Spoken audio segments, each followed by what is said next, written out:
Welcome to This Medical Life podcast. These are the stories of medicine with Steve Davis and Dr. Travis Brown. This is the story of oral cancer.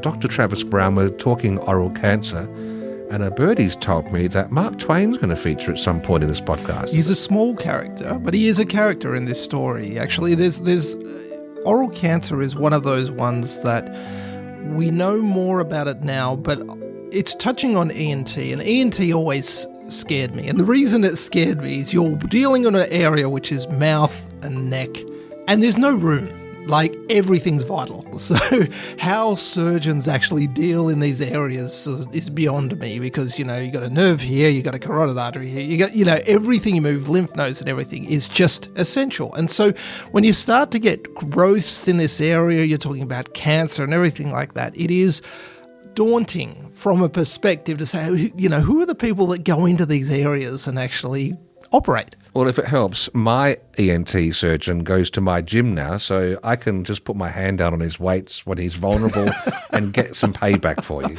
Oh, look, it is one of those areas, ears, nose, throat, and look, oral cancer. And the thing about oral cancer, and we're just going to discuss a few cases today and where we're at, just as the introductory story, and we've got a surgeon pathologist to chat to with regards to this. And so, look, I wanted to use two cases, and this is genuinely one of those areas where you realise how far we've come. Modern surgery, if you were to have something nowadays, you only have to go back, less than a century, and this was a fatal disease. Now it's treatable. Now we know a lot more about it. And the first person I want to talk about it is Ulysses S. Grant. Now, he was a prominent Union general in the American Civil War. He then became the 18th president of the United States from 1869 to 1877.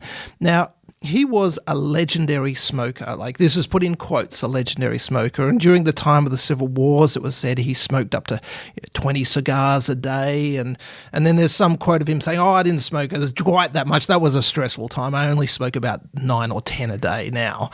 And so this is, his time after, so an incredibly successful person, but after political life in the 1880s, he had an investment firm that he had, and he had a partner that he worked with in this.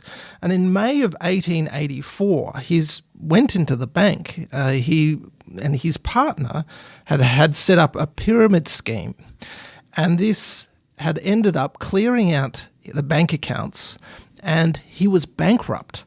And so there's a quote of him saying what he felt like. When I went downtown this morning, I thought I was worth a great deal of money. Now I don't know that I have $1. And so how much did he have? He had $80. And his wife had $130. So he was a rich man that just got swindled by a business partner. And he did get some supporters were able to send him some checks for to help him pay his bills and survive.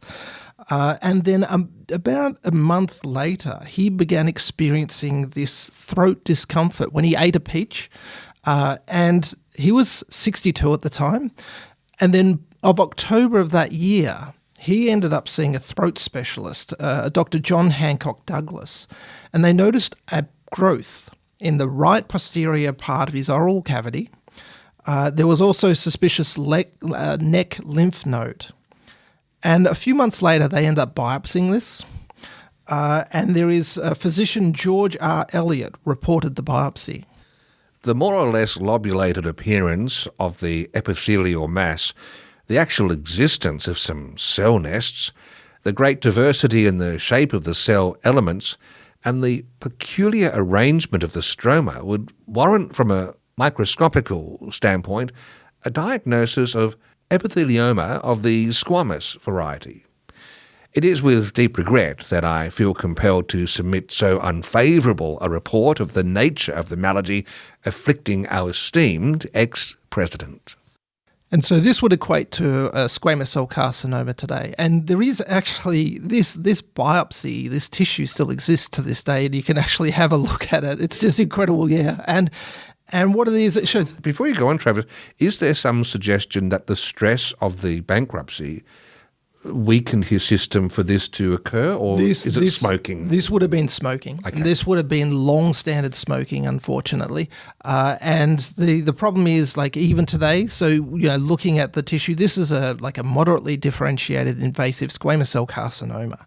Now, radical surgery was considered, but they didn't go down that line. And this was incurable. Now, the problem for Ulysses was he was desperate. And he didn't want to leave his family with nothing. And so this is when his friend, Mark Twain, who had been at him for years for him to write his memoirs. And so he did. And so Mark Twain, who was starting his own publishing firm, gave him a contract. And the contract was also $1,000 forward for his business expenses and cover the costs and everything. And so this was in 1884. And the problem for Ulysses was he was in constant pain. Like, the mass continued to grow. They had to syringe, aspirate, out his mouth to avoid choking and mucus accumulation. He had trouble with fatigue and weakness. He even received, now I don't know if this worked, he received for some of the pain, hypodermic injections of brandy to help him with the weakness. Now, I'm not quite sure if that would even work. That would only happen in the trendiest nightclubs. And it's so unusual. I don't know if it would work, but he would have. And so this is the thing. He's trying to write his memoirs. He has weight loss. He has coughing fits. And then he's unable to eat solid foods. And so there was morphine at the time, but the doctors gave it to him sparingly because he wanted to keep his mind clear to be able to write his memoirs. And so even when his handwriting became weak, or too weak to write, he got a stenographer to assist. And so after all this effort, and he's putting this in, as he's clearly, health is deteriorating, Twain eventually visited Ulysses, and he gave him the good news that he'd already pre-sold 100,000 of his copies of his memoirs. And so he then managed to finish his memoirs. He wrote 366,000 words, and then he wrote, "There is nothing more I should do to it now, and therefore I am not likely to be more ready to go than at this moment." He did die from the oral cancer. And so that's one case that's just amazing. That's at the end of the 1800s, so late 19th century. The second person I want to talk about is Sigmund Freud. So Sigmund Freud... I wondered why you were doing this on the couch. He was also a heavy cigar smoker. Now, he averaged 20 per day.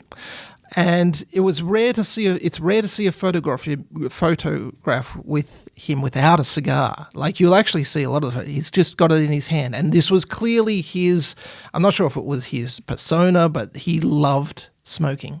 It's symbolic of his connection to his mother. The problem with this is in his late 30s, he started to have issues and chest pains. He also had shortness of breath. Now, he was a doctor himself, and he had some physician friends, and his physician and friend, Dr. Wilhelm Fliessus, urged Freud to give up cigars. Now, this is, early 20th century.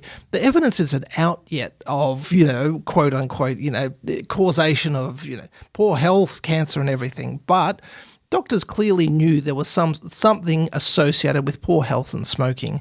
And so we're looking at this, and he's beckoning his friend Sigmund to get rid of smoking, to stop smoking. But Freud wrote his response to his friend.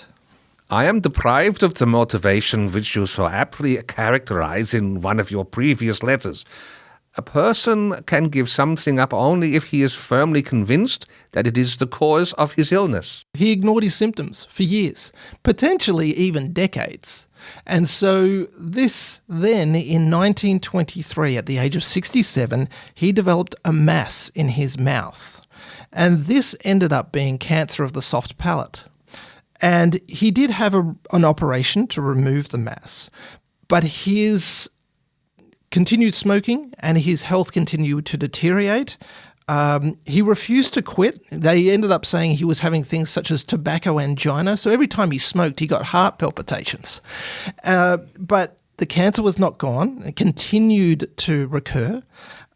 They ended up having more surgery. Parts of his jaw had to be removed. And there was a custom-made prosthesis to fill the gaps that was. It was called the Monster. And the reason why it was a monster is because it was painful and uncomfortable, and they had to keep on adjusting it every time they took out a surgery. So he was in constant pain. He often couldn't speak, sometimes couldn't chew or swallow.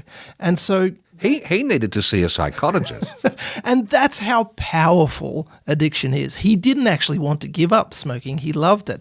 And so this was, in the end, he ended up having 33 operations. Now, he attempted to stop smoking, but again, he wrote to his friend Wilhelm to explain. I have not smoked for 7 weeks since the day of your injunction.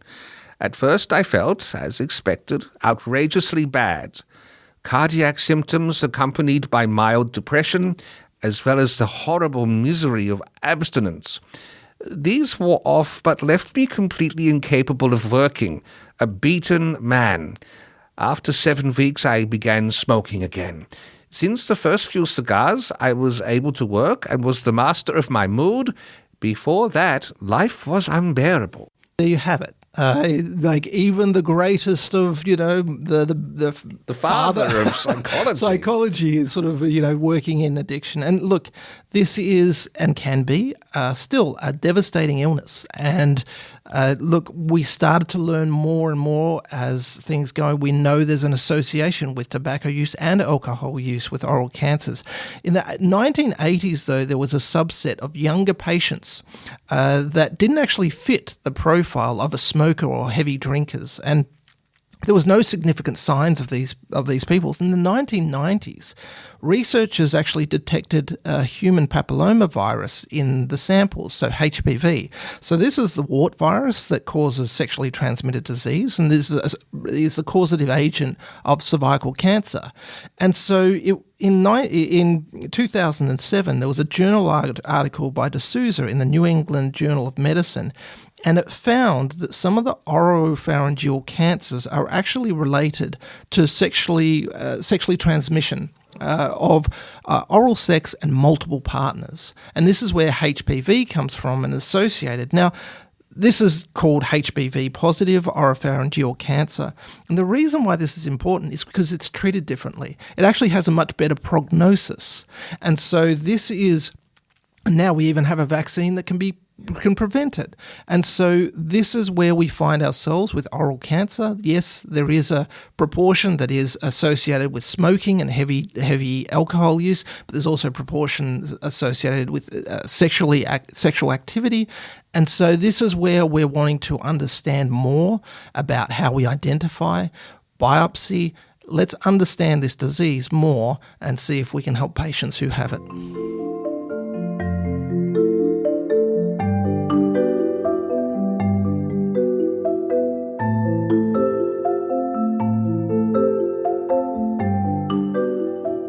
Dr. Rebecca Morrow is an anatomical pathologist and Deputy Head of Department at the Royal Adelaide Hospital with SA Pathology. She has an interest in gynecological, head and neck pathology, as well as teaching and training. And Rebecca's our guest here on This Medical Life podcast. Rebecca, welcome. Thank you, Steve. Lovely to be here. How common is oral cancer? Well, according to worldwide statistics, lip and oral cancer is the 16th most common cancer worldwide. In Australia, we have around 5,000 cases per annum, and that accounts for about 3% of all cancer diagnoses. I will say that some weeks I feel like all 5,000 cases are on my desk. Interestingly, this is a cancer which is more common in males, and there are a few known risk factors, including smoking, alcohol, betel nut chewing and HPV infections. Now, I have to ask about betel nut chewing. Who's chewing those? It's more common in our international counterparts. Anecdote story, I actually grew up on the other side of the world in Taiwan, and betel nut chewing is really, really common over there. So there are these little stalls everywhere that they cut the betel nut and shove goodness only knows what into the middle of it. And it's really common to see people chewing on this betel nut. And then when they're done with it, culturally we find this a little offensive, but they spit the contents onto the ground and there's a great big red wad of whatever you want to call that on the road. And when we first moved to the country, my mum was horrified because she thought that that was all blood on the road and not indeed spat betel nut contents. We are pushing back the veils of ignorance for many of us, me included. I am sobered by the fact that drinking alcohol is one of the risk factors, though. I thought it's only smokers. Well, I'm prepared to take my risks there too, Steve, so you're in good company. Okay. Now, are there any clinical notes that are useful when you get a specimen in that's either lip or mouth that you say, oh, actually, this might be a risk factor for oral cancer? I guess from a pathologist perspective, the clinical information on the request form is akin to our referral. So for me, it's always really helpful to know, where are you? Why have you biopsied? And what do you think this is clinically? So there's a very big clinical difference between something that the clinician is quite concerned is a rapidly growing tumour or a tumour of some form, and something that they might think is, a rash or an infective process. So we would never dare to send someone to a cardiologist with a request form that said heart, but my reality is that a lot of my request forms say histopathology. I do get on the phone quite frequently to my referrers and ask them, what are you seeing? That histopathological correlation is quite important. In terms of whether it's important for them to tell us those risk factors, there are a few risk factors that are important for us to know. Probably the one that springs to mind is if the patient is immunocompromised. Those patients are at higher risk of malignancy and particular types of malignancy as well. But do I need to know whether a betel nut chewing, alcohol drinking, smoking, middle-aged male is involved? Some of those demographics are captured on the request form, but I suppose that's more helpful information for the clinician in the long-term management. I hated getting oral specimens, and the reason because with regards to the biopsy, the actual interpretation is really, really hard because different parts of the mouth actually have different features, like it can be completely normal. So, I mean, how hard do you find diagnosing carcinomas of the oral cavity? It's like a lot of things. Sometimes it's really straightforward, where the tumour has read the textbook and it looks like it's supposed to look like, and you've got a decent biopsy. Sometimes it's really difficult. There are a number of lesions in the oral cavity that the surface of it can look quite benign or quite innocuous, and it's not until you get right down to the deep aspect that you can call that an invasive tumour. There are some types of cancers that look very innocuous at the surface but are invasive and are very good mimics of benign reactive processes, which is where the clinical and radiological correlation is incredibly important. The other thing that is helpful is a decent size biopsy. So we have an expression in pathology, rubbish in, rubbish out. We're only as good as the tissue we're sent, and we can only report what is on our slide. But you also raised another point that there are different types of tissue as you move around the mouth. So the tongue looks different to the salivary glands, which looks different to the tonsil. And there's also, the vast majority of carcinomas that occur in the oral cavity are the barn door squamous cell carcinoma, and thank goodness for the squamous cell carcinoma, it keeps me sane. But when it's not an SCC, which stands for squamous cell carcinoma, it's often something weird, wonderful. They can be salivary gland tumours, they can be sarcomas, they can be all sorts of tricky little tumours. So they're the ones that keep you on your toes, they keep you interested, but you've only got so much mental capacity for so many interesting cases in one day.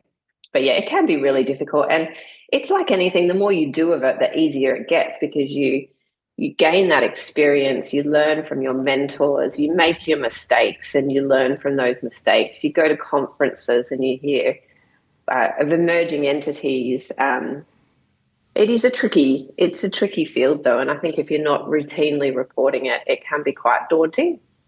It's an area in which we collaborate and show difficult cases. So, for example, oral dysplasia is a really problematic area because the diagnostic criteria aren't always as helpful as they should be.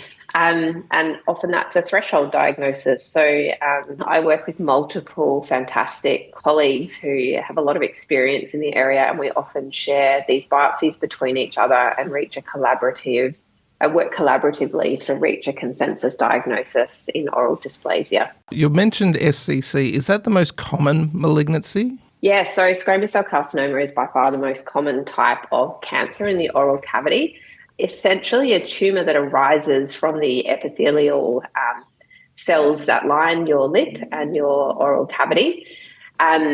It's a bit similar to skin. So in terms of the oral cavity is lined by a stratified squamous epithelium, which just means it's a multi-layered surface, so multiple layers of cells, and those cells are keratinocytes, so they link together by intercellular desmomes.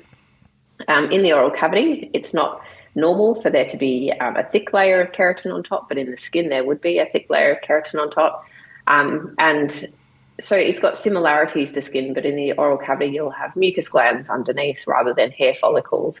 So sometimes when surgeons reconstruct after surgery, they will use skin from other locations and use that as a flap in the oral cavity, and you can still get remnant hair follicles in the oral cavity. Now, there is a subset of oral cancer caused by human papillomavirus, so the same associated with cervical cancer, but how common is that subset in oral cancer?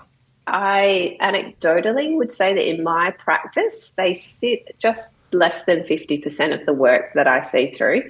And when I went to the statistics, it was quite hard to pin down a precise percentage, but somewhere between 40 and 50% of squamous cell carcinoma of the oral cavity will be HPV associated. Some of these tumours can be treated, so some of the HPV-driven squamous cell carcinomas can be treated upfront with neoadjuvant chemotherapy and radiation therapy, so they're not always going to excision, as opposed to the HPV-independent squamous cell carcinomas, which usually have upfront excisions.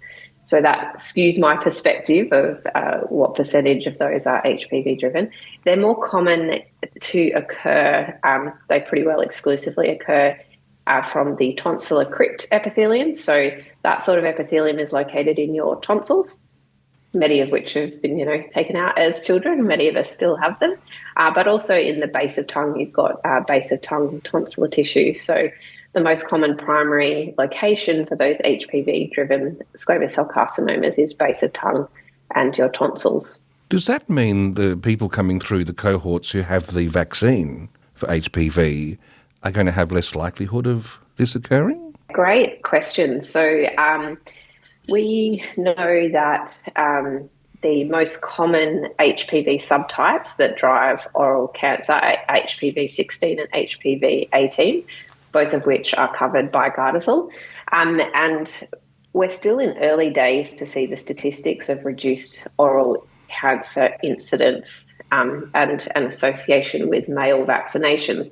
But if I throw to, I suppose, the equivalent in cervical cancer, we have seen, I think we're going to get to talking about Gardasil in a little while, but we've definitely seen a reduction in incidence of high-risk HPV in vaccinated women and subsequent reduced incidence of carcinoma of cervix in those women. So, look, I do anticipate that we will, down the track, get to a point where, we do know that this is protective against high-risk HPV, and that high-risk HPV is driving this oncogenic process. So one will postulate that we will see decreased rates of oral cancer in the vaccinated population. It's going to take some time for that to happen. This is a cancer that typically presents in males over the age of 40, and we're still playing catch up in vaccination of males, and it's most effective when the vaccine is given prior to exposure. But I do hope that it catches up just in time for me to retire as a gynae and head and neck pathologist.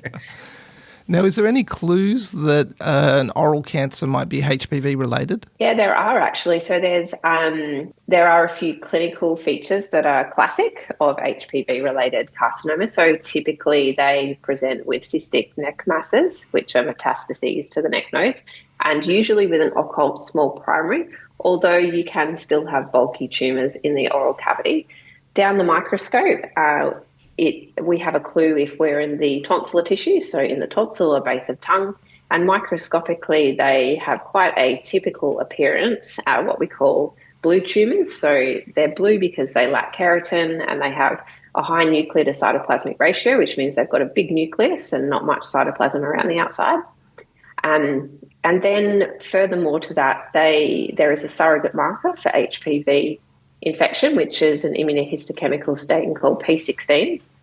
So these tumours are P16 positive. And all of that put together, is quite classic for HPV-driven oral cancer. So this is detectable on biopsy. You're able to differentiate oral cancer versus HPV cancer? Yeah, so as routine workup for any biopsies that come through, we would do a P16 and report that P16 status of the tumour if it's occurring in tonsillar tissue. We also have a pathway of looking for HPV-driven tumours in in metastatic deposits of squamous cell carcinoma to the neck, particularly when there's an unknown primary.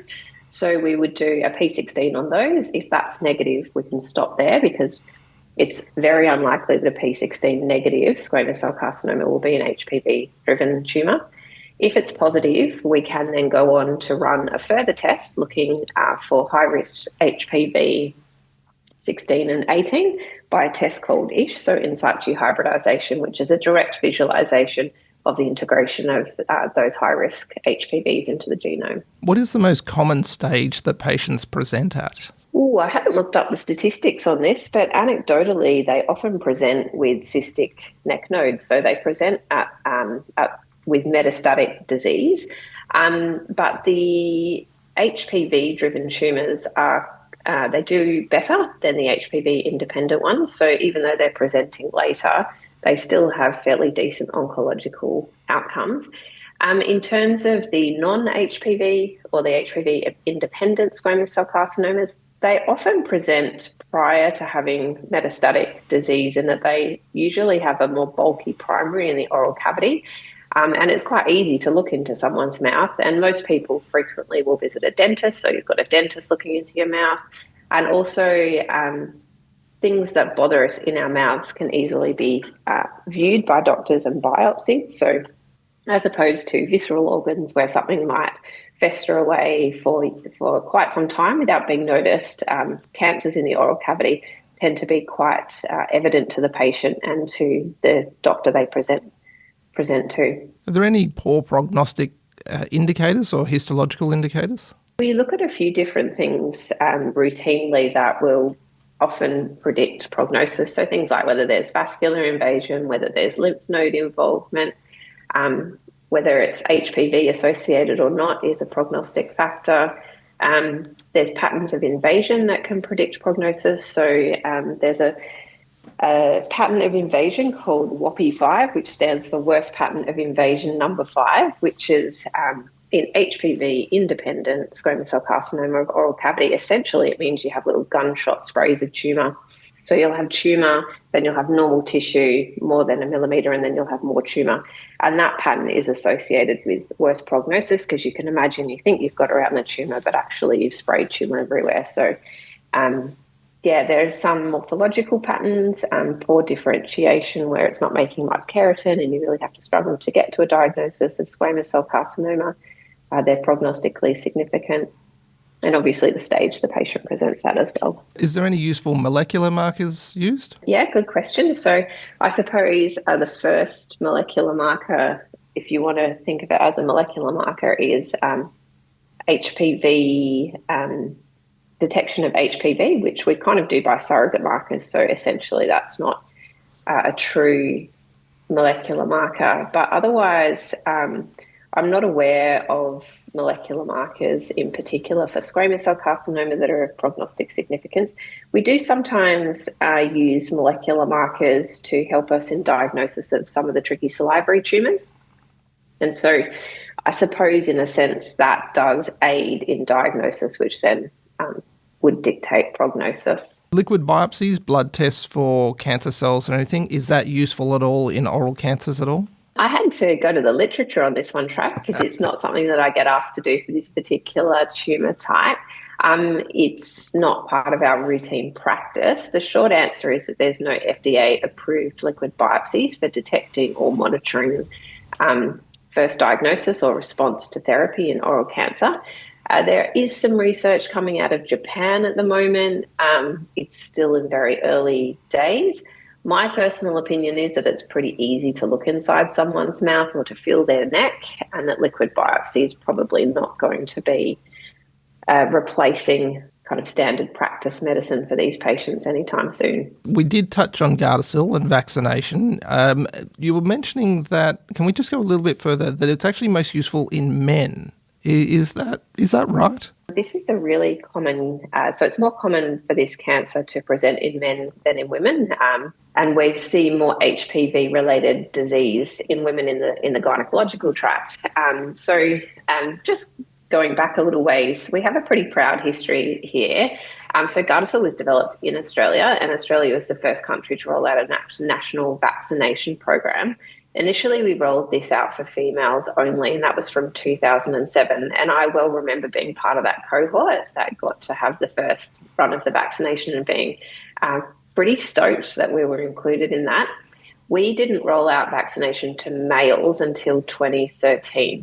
So bit of a gap of number of years there. So yeah, as I mentioned earlier, the vaccine is most effective prior to exposure. And given that the average age of HPV presentation is sort of males in their 40s, we're probably not going to see the impact of this vaccine for many years to come. But I do think we probably reduce the reservoir of circulating high-risk HPV by vaccinating our women. It's going to take a few years to catch up, being more common in males than females. And I don't know why that is, that it tends to impact male oral cavity more than female oral cavity, but that's what the statistics show. There certainly would still be some degree of protection for females if they're vaccinated prior to exposure of these high-risk HPV vaccines. So if you haven't had your vaccine or you've got kids that don't want a needle, this is a pretty good reason to encourage them to get vaccinated. Just in closing, Rebecca, do you have any final advice or thoughts about oral cancer or HPV-related oral cancer for doctors? There's a few things. So if you're sitting in front of a patient who's 40-something and they present to you with a lump in their neck and it's cystic, don't be reassured by any negative biopsy results. Cystic nodes in patients over the age of 40 are not normal. Our head and neck pathologists don't believe us when we tell them that the FNA was negative, and they know to excise those cysts. So that's one thing. Another would be, please give us enough tissue to make the diagnosis. So there's a long history of doing an FNA or a fine needle aspirate of neck lesions, particularly in Australia. But if you have the option to do a core biopsy, then we can work that patient up with ancillary tests that we can't do on a fine needle aspirate. So awareness of biopsy type is quite helpful. History on the form. Help me, help you. So clinico-pathological correlation is always great. And look, if what you're getting from the pathology report doesn't make sense or it doesn't fit with the clinical information, I guess my final advice or thoughts is, particularly in relation to oral biopsies and oral cancer, is that the name and number at the bottom of the pathology report is a person, and we are doctors as well. We're very happy to be contacted and to be in the loop of communication to achieve the best outcome for the patient. Contrary to popular opinion, we pathologists do love to talk and love to be involved in patient care. So yeah, I guess final thoughts are all of that for the clinicians and also for general public. Go and get your Gardasil vaccine. Book today. That's excellent. And it's nice to think that pathologists do like talking to real humans, not just looking at bits and pieces of them. Look, we have a limit. There's only so many humans we like to talk to per day. So get in early. Dr. Rebecca Morrow, thank you very much for being part of This Medical Life. Thank you, Trav, and thank you, Steve. It was lovely chatting to you.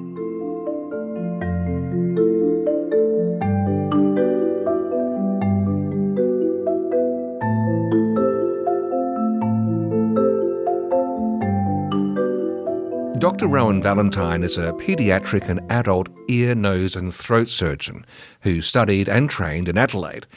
During his surgical training, he completed his PhD and spent a year at the University of Florida undertaking an anatomy fellowship. Rowan supervises surgical trainees and medical students and has a passion for working in rural areas. He also, I'm told, loves his antique cars. Patients might see his 1965 Combi or his 1939 Packard parked outside of his rooms or in the hospital car park. Rowan is a guest here on This Medical Life podcast. Welcome. Thank you. Thank you for having me. And what were you driving today?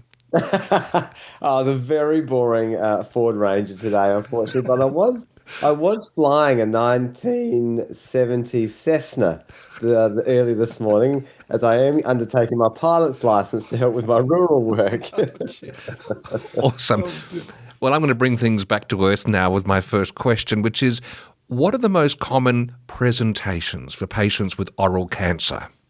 Oh, that's a great question. So perhaps one of the most common presentations nowadays for oral cavity cancer or oropharyngeal cancer is a neck lump. That would perhaps be the most common presentation. And it's actually not uncommon for patients just to have a persistent neck lump and have no other associated symptoms. So, and one of the reasons why I think it's really important to be aware of that common presentation is that traditionally head and neck cancers and oral cavity cancers occurred in individuals that would smoke or drink excessive amounts of alcohol. But really over the last 1 to 2 decades, we've seen a substantial increase in head and neck cancer in the non-smokers and the non-drinkers.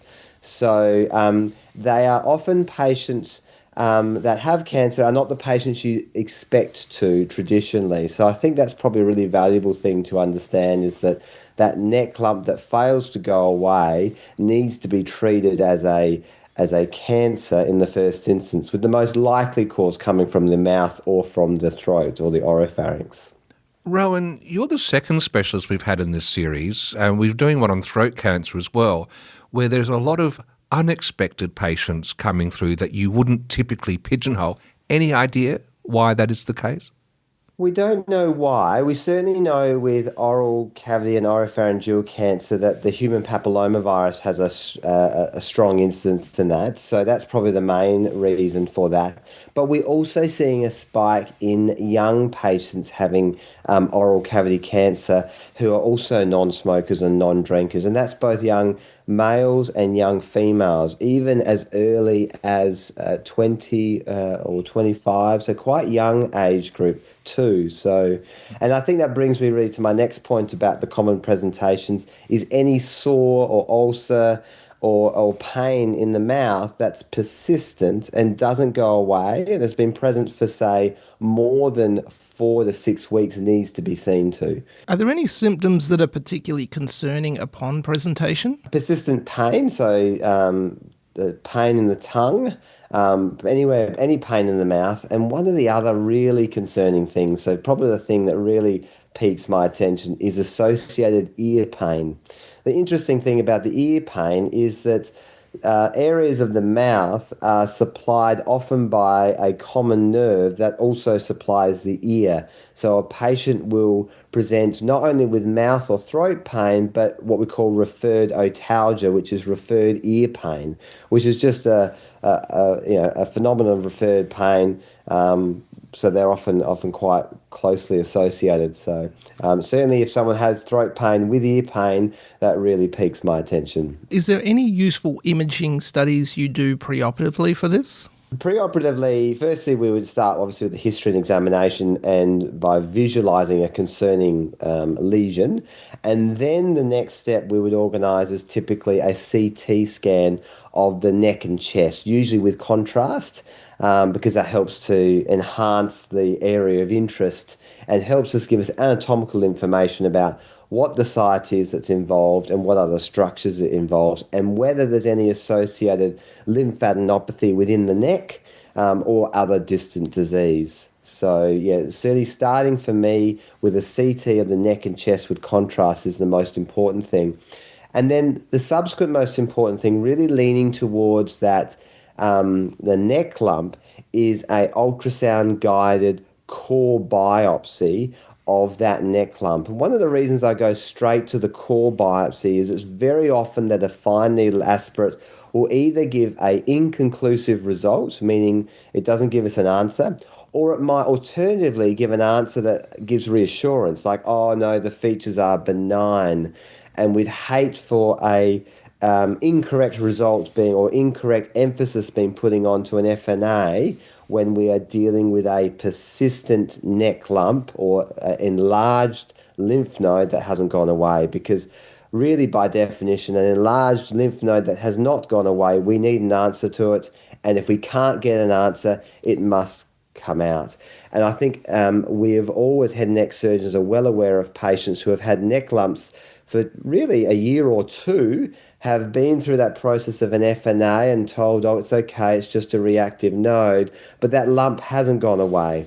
And even with a core biopsy, we don't always get the answer, and we still can't rest. If that lump is enlarged, then that lump needs to be removed in an oncological way, so not just excising the lump, but excising the lump with surrounding fat and lymph nodes, etc., so that we can get a definitive diagnosis. And I've certainly had patients who have had neck lumps for 3 years, and it's ended up being a cancer. Given that the oral cancer is cancer and oral biopsies are actually so specialised, would you end up recommending like a general practitioner to say, hey, there's something in the mouth, we should just biopsy and see how it goes? Or do you actually say, send them to an ENT surgeon to do that? What's the go? That's a really good question. I think there wouldn't be very many GPs out there that would feel confident in biopsying the mouth, and I can understand that. I think probably one of the concerns I would have is about bleeding, or what if they were going to, hit a vessel or an artery or some other critical structure. And I'd really want to alleviate any concern about that. I have never seen any detrimental injury or complication occur as a result of a overzealous biopsy of a mouth lesion. So it's actually a very simple procedure to do, in just injecting a bit of local anaesthetic into the area, and simply a punch biopsy, which is often readily available in the clinic room, is all that's required for a biopsy result. But equally, I would not be upset if the GP was like, I'm not really sure about this, and send it on to a head and neck surgeon, someone like myself, to do. It's equally fine. When you get a biopsy, are there any important histological diagnoses or points that you like to know before you go further for management? It's obviously great to get a diagnosis to actually know exactly what type of, so we're dealing with a cancer, what type of cancer we're dealing with. I mean, that's always great. Not always possible, however, but I certainly would never move on to doing a cancer operation without a diagnosis of cancer. So we may not, from our learned pathologists, we may not be able to get a definitive diagnosis of exactly the type of cancer, but we can almost always get a diagnosis of, a large cell carcinoma, for instance, without specifying the lineage of that tumour. So, but certainly before proceeding to a head and neck cancer resection, we need an answer of cancer. I would also like to just refer back to that unknown primary with a neck lump.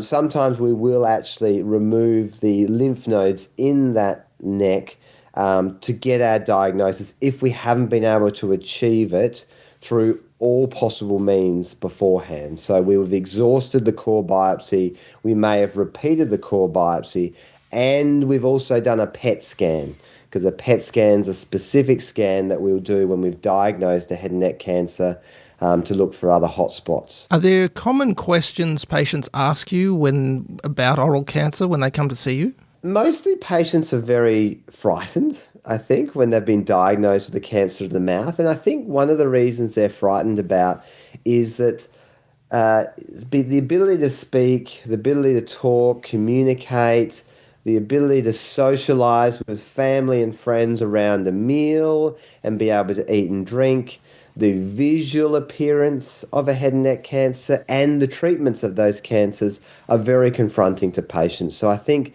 that creates lots of anxiety. I find that some patients really ask very little questions because they're so frightened and they need time to warm up, and other patients have an explosion of questions to ask.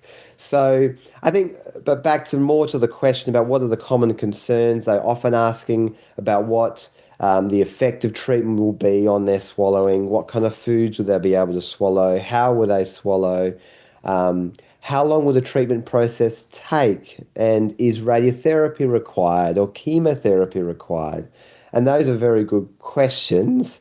We don't always have answers to that until after the surgery, if surgery is the treatment pathway, but we can certainly help to discuss what that process is and what it looks like.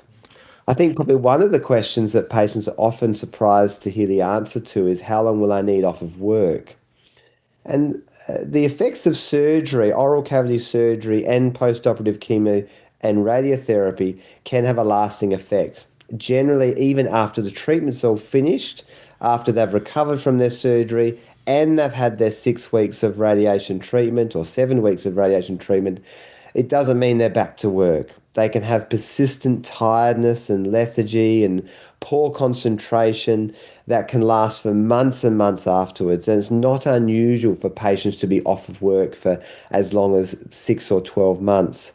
Full-time work at least anyway. What are some of the major risks and complications you discuss about surgery for patients? That's a good question. So for surgery, risks of this type of surgery, it's a safe general type of operation. Bleeding, infection, scarring, they are all common risks to any operation and can happen with anything, but relatively uncommon for head and neck cancer treatment. Some of the more common risks, however, is scarring. There may be some disfigurement from those scars. Sometimes branches of the facial nerve may be affected, which would affect someone's ability to smile sometimes. You may get complications from the neck surgery, which might involve accessory nerve weakness, which would basically present to the patient as weakness in their shoulder. Sometimes that means that they need to get their spouse to hang the washing on the line, which is not necessarily a bad thing. But sometimes if that nerve is injured, it can lead to some shoulder pain or shoulder discomfort. One of the more frequent things I think patients forget that we've discussed with them after surgery is numbness to their neck. So they'll end up with numbness to their neck as a result of a trauma to the cervical plexus, which does sensation to the neck. It's just a numb feeling. It doesn't actually lead to any functional issues, but all patients often mention it afterwards. So, and that's typically a permanent factor. And the reason for that is the lymph nodes of the neck are surrounding those nerves that do supply the sensation to the skin. So it's virtually impossible to remove those lymph nodes without some damage to those sensory nerves to the skin. But it doesn't really have a functional impact for the patient. Are there any clues that this might be related not to smoking but to HPV, oral cancer? The clues initially are in the history, so the lack of smoking and the lack of alcohol consumption.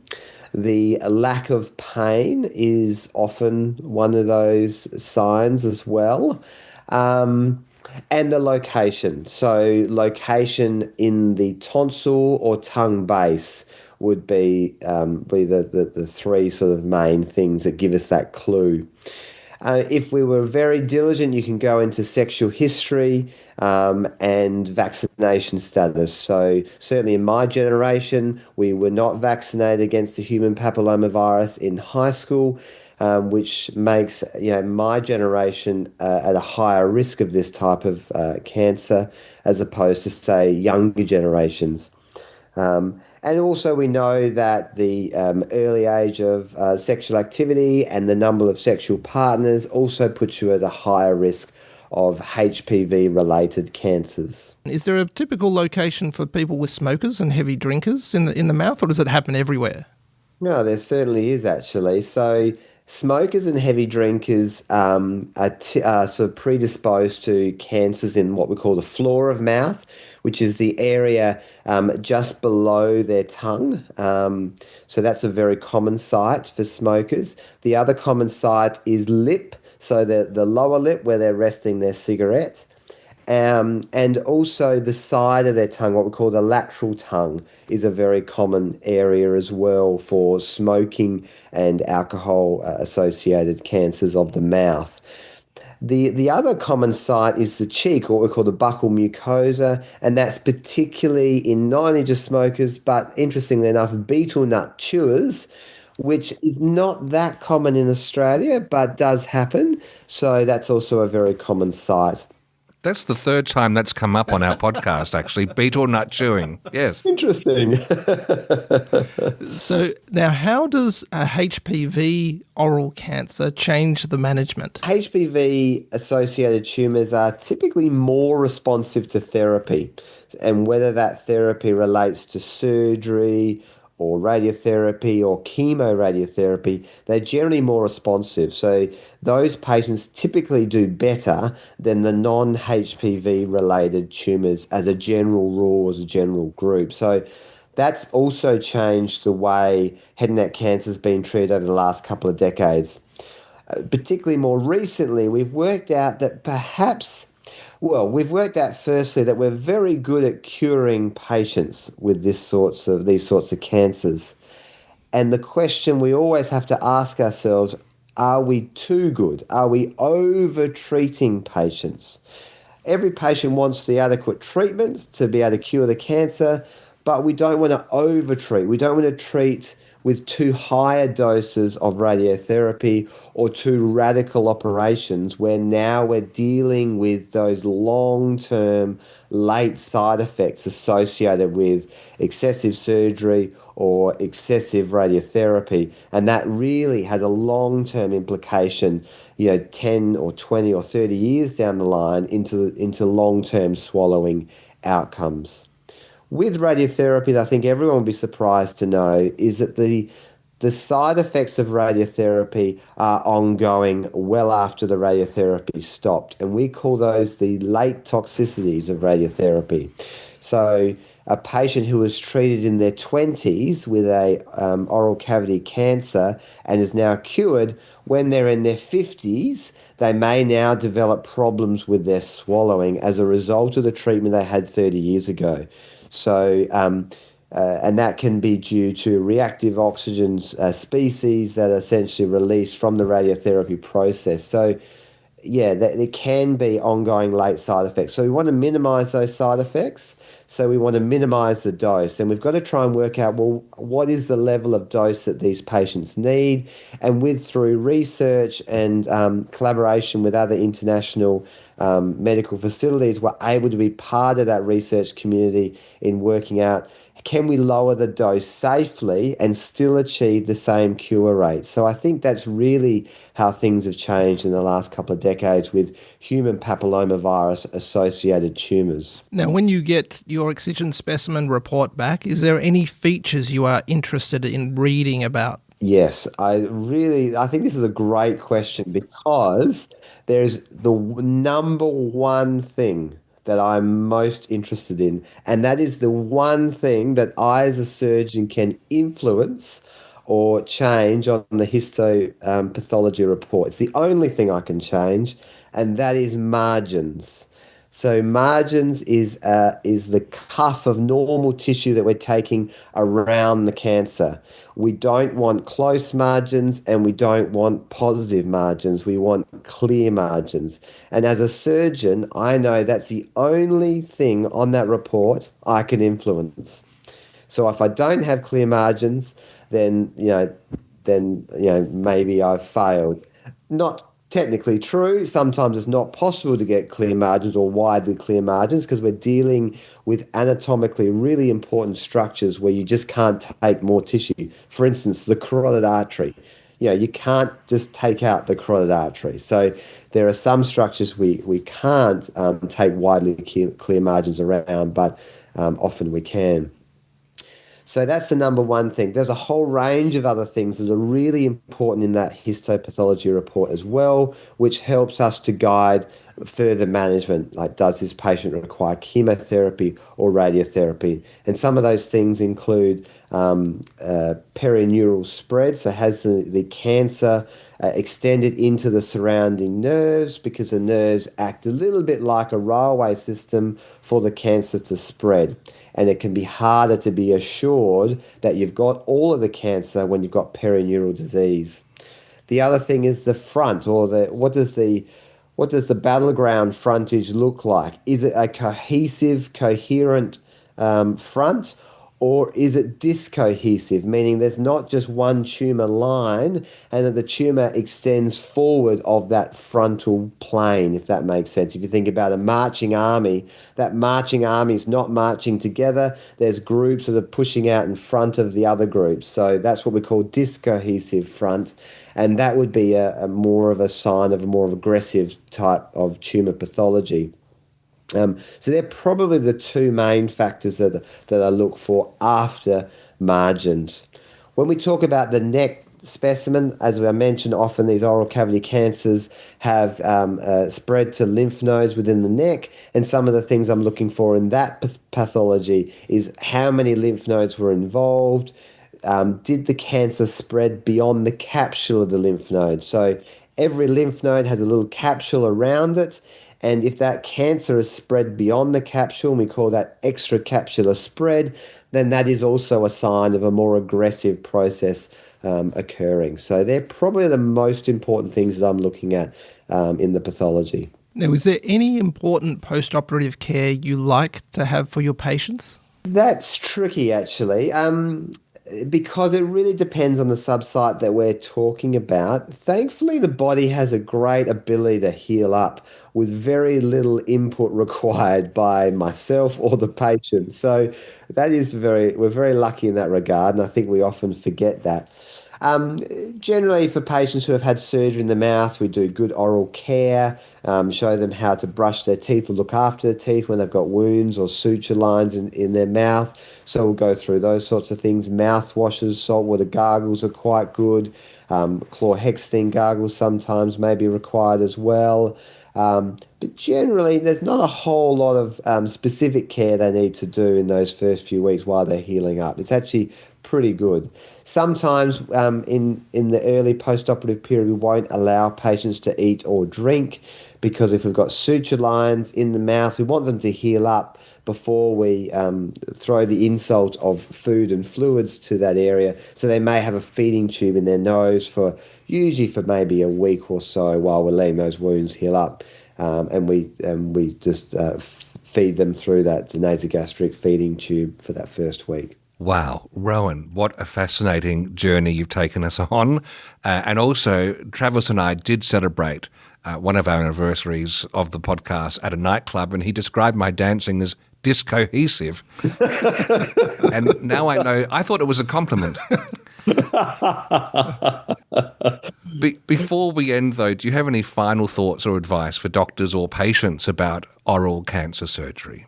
Look, I think that's a really good thing. I think my final lasting thought when dealing with a patient with any lesion in the mouth or any concerning feature is just looking out for those red flags. So a persistent sore that fails to get better over 4 to 6 weeks must be referred. Persistent pain that's over that same time frame needs to be referred. A persistent neck mass definitely needs to be referred. And I specifically advocate for referral to a head and neck cancer surgeon, someone that specialises in head and neck cancer surgery, because there's certain ways in which we work up those neck masses in the appropriate way. We often can be a little bit more reassured about patients that might have pain that comes and goes. Typically, cancer pain does not come and go; it's persistent. So they're probably the main sort of red flags that I'd be interested in to look out for. Dr. Rowan Valentine, thank you very much for being part of This Medical Life. Thank you very much for having me.